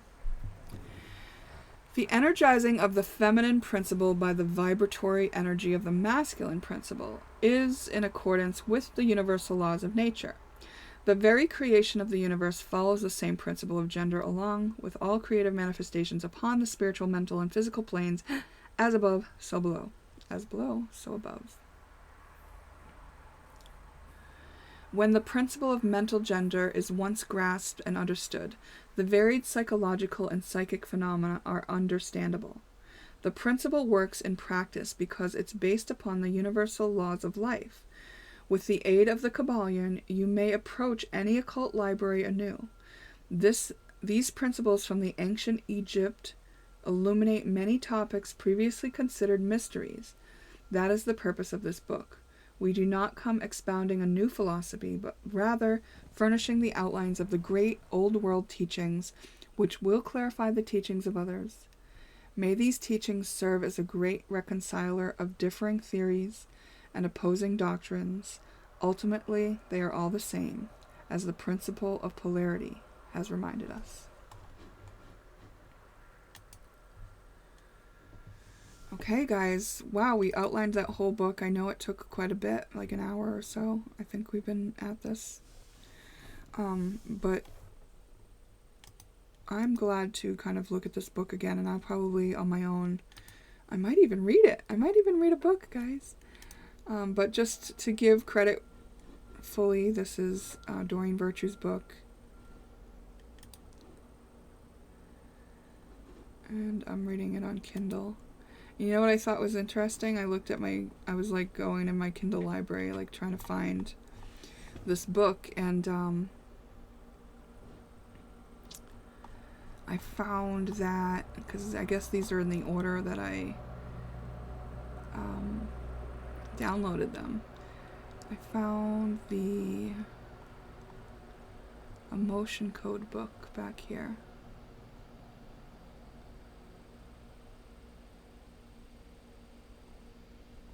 Okay, this is kind of the beginning of my Kindle collection here.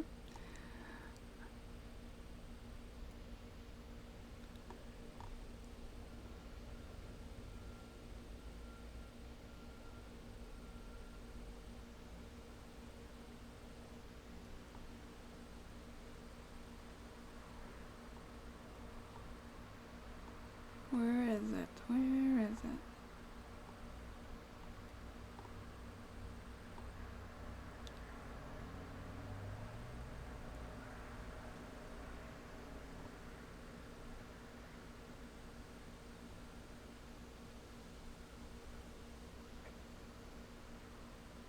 Oh, see, the emotion code. It's way back here. So I had downloaded a sample of this book years ago. So this is at least, 6 or so years ago. I thought that was interesting because this was the healing session that I had recently, which was really good. So highly recommend. This is another, these are also interesting, the Quantum Touch books, the New Human, Quantum Touch 2.0. This Marconics book, very high vibrational, talking about healing codes. See, this was the section of my life where I was into all this stuff. It's way back here. Ayahuasca, I did try ayahuasca. Alright, so that was fun. Thank you for spending your time with me on this topic. I've enjoyed it thoroughly. I'm going to look into it some more, and I welcome your feedback, your sharing, your thoughts, your questions. What do you think of these topics? How are you utilizing them in your life? Let me know.